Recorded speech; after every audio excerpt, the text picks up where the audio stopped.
காணொலியை பார்த்து கொண்டிருக்கும் அனைவரையும் சிவசாய் யூடியூப் சேனலுக்கு உங்களை அன்புடன் வரவேற்கின்றோம். நம்ம சேனலில் ஆன்மீகம், வாஸ்து சாஸ்திரம், புராண கதைகள், செடிகள் பராமரிப்புன்னு பல அரிய தகவலை உங்களுக்கு கொடுக்க காத்து கொண்டிருக்கின்றோம்.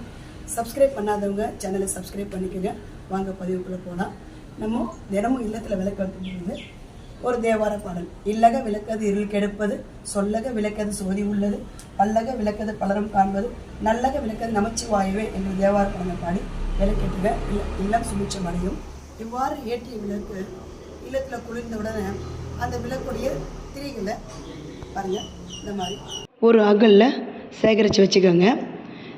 வாரம் முழுமையும் இல்லத்தில் திரிய ஒரு நாள் சேகரித்து திங்கள், வியாழன், ஞாயிறுன்னு ஏதாவது ஒரு நாளில் ஒரு விளக்கு வைக்கிறதுக்கு முன்னாடி அந்த சேகரித்த திரிகளை ஒரு கற்பூரம் ஒன்று போட்டு வீட்டுக்கு வெளியில் வாசப்படியில் ஒரு சைடில் வச்சு அந்த கற்பூரத்தை போட்டு அந்த திரிகளை எரிச்சிடுங்க. இது எரியும் பொழுது அந்த திரியோடைய பூர்ணத்துவம் ஆகிடும். அப்போது உங்களுடைய பிரார்த்தனைகள், தினம் ஒரு பிரார்த்தனைக்கு நீங்கள் விளக்கு வச்சுருப்பீங்க. பிள்ளைங்க படிப்பு, வீடு வாங்கணும், பேங்க் லோன் வரணும்னு என்னென்ன நீங்கள் பிரார்த்தனை வச்சுக்கணும். எல்லா பிரார்த்தனையும் நீங்கள் அந்த திரிகளை எங்கன்னா தூக்கி போட்டாலோ இதை செஞ்சீங்கன்னா எதிர்மறை வினைகள் தான் நமக்கு வந்து சேரும். அந்த மாதிரி நம்ம செய்யாமல் இந்த மாதிரி அதை பொறுப்பாக எடுத்து வச்சு நம்ம அதை எரிக்கிறதன் மூலமாக அந்த முழு திரியை எரிஞ்ச பிறகு நம்ம பிரார்த்தனையும் முழுமை அடைஞ்சு நமக்கு நல்ல ஒரு வெற்றியும், நிம்மதியும், சந்தோஷமும், நேர்மறை ஆற்றலும், நல்ல சக்திகளும் நம்ம இல்லத்தை தேடி வந்துடுங்க. நன்றி. நம்ம சிவசாய் சேனலில் எல்லா காணொலியிலும் தினம் ஒரு தகவல், ஒரு பதிவு சொல்லியிருந்தோம் இல்லைங்களா, அதை பார்க்கலாங்க. நம்ம கிச்சனில் நைட்டில் நம்ம படுக்க போகிறதுக்கு முன்னாடி மீந்த சாதம் அதை வந்து நம்ம தண்ணி ஊற்றி வைப்போம் இல்லைங்களா. அப்படி மீந்த சாதத்தை கிச்சன் மேடை மேலேயே நம்ம வந்து வைக்கக்கூடாதுங்க. ஏன்னா நம்ம கிச்சன் வந்து சுக்கிர ஆதிக்கம் நிறைஞ்ச ஒரு இடம்.